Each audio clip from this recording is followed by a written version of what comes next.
It's Brenda Northey, and I am the author of the book Operation Who Am I?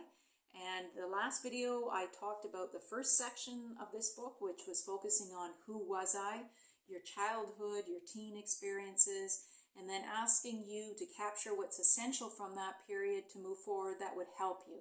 So, and then leave behind all the rest that is not helpful. In other words, baggage.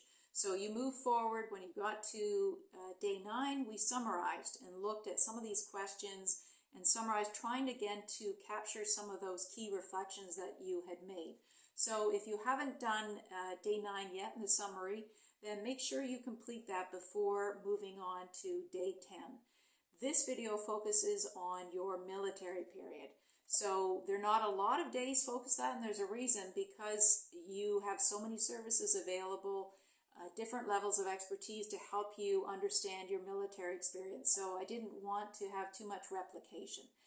This, all we're trying to do is figure out in the questions, what kind of work environment do you like? In other words, what kind of people do you respect and admire? What sort of conflicts, how do you deal with conflicts? How do you also deal with, what are some of your great tasks that you like and tasks you don't like? How are you in situations you can control or you can't control? These are all areas that just help you understand a little bit. So when you do go in for more maybe pre-employment or employment services, you have a greater understanding of what you do and do not like. And that's what it's geared towards. So the sections from day 9 to about day 13 are, again, questions. Day 13 in particular has got a lot of questions for you to answer. And again, you can answer them in point form. You may want to break it out into 2 days. There's no right or wrong answer to all of this. What is wrong is if you don't really take it very seriously, because there's a lot inside of you that many of us as outsiders can't bring out. Only you can bring it out. The role of the book is to ask as many questions as possible to try and bring out different aspects of you. So some of these questions may not work for you. That's okay, because other questions will. So when you're looking on the military experience, again, we have the same exercises at the end that you had in the first section, which is, again, key reflections. And why are they key reflections? Okay, if they're strong enough in how you answered that, then they move into your rucksack or your knapsack.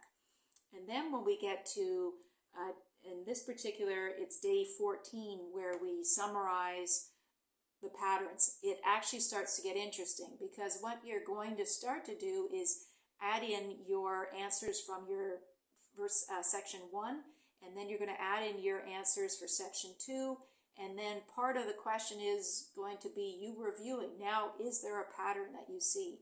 And you'll start to see, for example, let's look at character. So you would be identifying some coaches or some teachers in the section 1 that you admired, things that you sort of aspire to be. And then look at in your military. Again, look at some of the leaders, some of the bosses, some of the peers, people you liked working for, people you didn't like working for, and see if it's the same reason. The people that I liked working for, do I admire those same qualities that I actually had identified in teachers in my earlier stage? And you may say, well, that's a pattern, because again, it's obviously very important to you.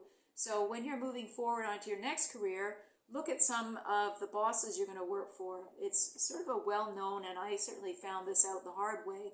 You could find the most ideal job and you start, but the work environment is terrible. You don't like the people, and that just clouds it. Your whole experience is ruined. Where vice versa, you could take a job that you think, well, I don't really think this is great for me. But if the work environment is great, you'll find a way to make the rest work. So it's really, it's very important that you find out a little bit about some of the things about yourself, but also be a little bit flexible in understanding, well, maybe the work environment, the people I work with are far more important than the actual tasks at hand. So again, those are some of the things that you're going to learn in this next section. It's pretty heavy, so for some of you, if you can't deal with some of these questions, that's okay. Or if you want somebody to talk to, I'd highly suggest you don't need to look at a counselor. You look at another peer, another buddy that went through similar experiences, and you talk about this section. Sometimes in counseling, when you're talking to somebody that you really trust and you respect their opinion, it can be almost as good as a counselor, and in some cases even better. So again, you do not necessarily need to hire a counselor. If some of you are experiencing some mental health issues, then some of these questions become a really great focus for you to begin discussions with your counselor. But I really encourage you to carry on. You'll learn a lot in this section. It's a little heavier than certainly the first section. And please complete this section, because the next section we're going to add a little more fun into it. We're going to add activities, and I'll explain what that's all about.